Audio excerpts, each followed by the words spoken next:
చేతబడి చేపిస్తే ఎలాంటి లక్షణాలుంటాయో ఈ రోజు మనం తెలుసుకోబోతున్నాం. ముఖ్యంగా శాస్త్రం నుండి చెప్తే చేతబడి, చెల్లంగి ఇలాంటి విషయాలు కూడా కొంతవరకు పొందుపరిచారు.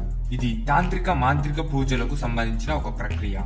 దీని గురించి పెద్దలు చెప్పిన మాట ఏంటంటే, ఒక మనిషిని నాశనం చేయడం లేదా వశపరుచుకోవాలంటే వాళ్ళ మీద చెడు ప్రయోగాలు చేసి వాళ్ళని బాధ పెట్టే ప్రయత్నం చేస్తారు.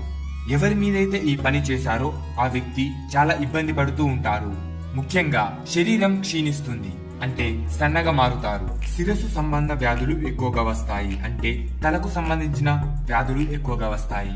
వాళ్ళు నిద్రపోతున్నప్పుడు ఎవరో వారిని చూస్తున్నట్టు, ఏమో మాట్లాడుతున్నట్టు అనిపిస్తుంది.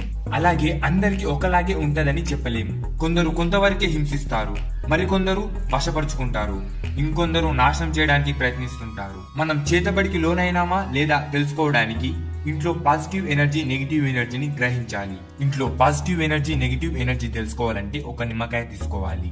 దాన్ని సగంగా కట్ చేసి సింధూరంలో అద్దాలి. ఆ తర్వాత ఒక రోజు తర్వాత చూడాలి. అది కలర్ మారినట్లయితే మీరు చేతబడికి లోనైనట్లు. ఒక మేకును తీసుకొని నల్ల జీడి పిక్క చుట్టూ తింపుతూ ఉండాలి. ఒకవేళ అది పగిలితే మీ ఇంట్లో చేతబడి జరిగినట్లే. చేతబడి నిర్మూలన కోసం వాటికి సంబంధించిన వారిని అనుసంధానిస్తే సరిపోతుంది. ఆయన దాన్ని తొలగిస్తాడు. అలాంటి వారు కూడా ఉంటారు, కానీ చాలా తక్కువ మంది ఉంటారు. అలాంటి వాళ్ళలో మన గురూజీ ఒకరు. గురువు గారిని సంప్రదించవలసిన నంబర్ 9390435284. గురువు గారు ప్రతి సమస్యకి పరిష్కారం చూపిస్తారు.